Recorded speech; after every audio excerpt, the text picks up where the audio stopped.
Le courrier de Monseigneur Stanislas Lalanne. Une émission animée par Bruno Courtois.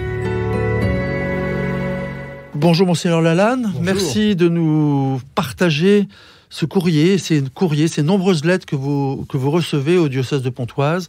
Et cette fois, vous nous partagez la lettre de Vincent, qui a 29 ans, et qui nous explique que quand j'avais 14 ans, quand j'ai perdu la foi au suicide de mon père. Alors ça a dû être un véritable traumatisme, et on le comprend bien. S'ensuivit une période de galère et de violence. Et puis tout d'un coup... il parle de Marie et il dit s'ensuivit toutes ces épreuves m'ont rendu fort finalement, et seule la prière à la Vierge Marie qui défait les nœuds m'a apaisé. C'est fou de parler de cette manière-là quand on est jeune et que finalement on n'a pas la foi. Marie a été finalement le trait d'union et le catalyseur. Absolument, et il dit bien qu'il fallait qu'il se libère de liens, d'emprise et d'addiction, on imagine, quelle a été sa vie. Et je crois que Marie l'a aidé à défaire ces nœuds qui l'empêchaient de vivre. Et alors, à ce moment-là, il prend une décision. Les mots sont forts. J'ai alors décidé de demander à recevoir la confirmation. Et il découvre, dans cette relation au Christ, il découvre ce qu'est le pardon. Alors peut-être qu'on pourrait dire quelques mots sur le pardon. Il dit, je découvre le pardon envers autrui et envers soi-même. Là est l'unique source de conversion spirituelle et de paix. C'est ce qu'il m'écrit. Je me dis, il a tout compris, cet homme. Le pardon, ça veut dire il faut savoir demander pardon. Il faut savoir, c'est quoi ? C'est un appel à aller...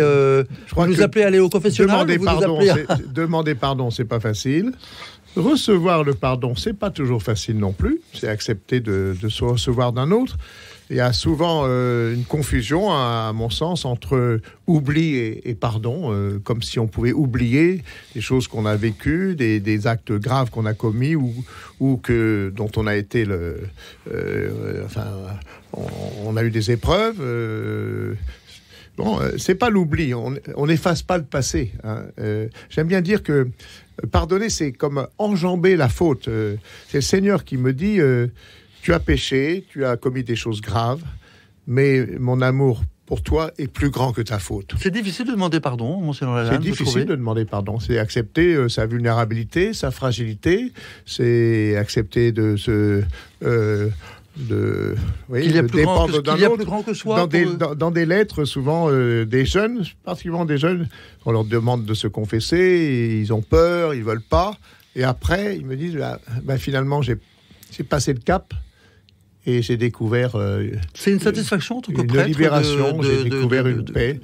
Comme prêtre, je trouve que c'est un sacrement magnifique de célébrer le pardon, d'abord de le recevoir.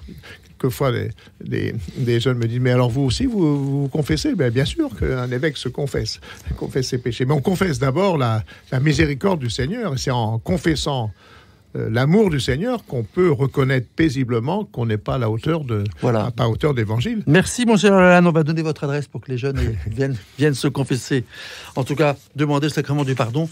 À la semaine prochaine. À la semaine prochaine.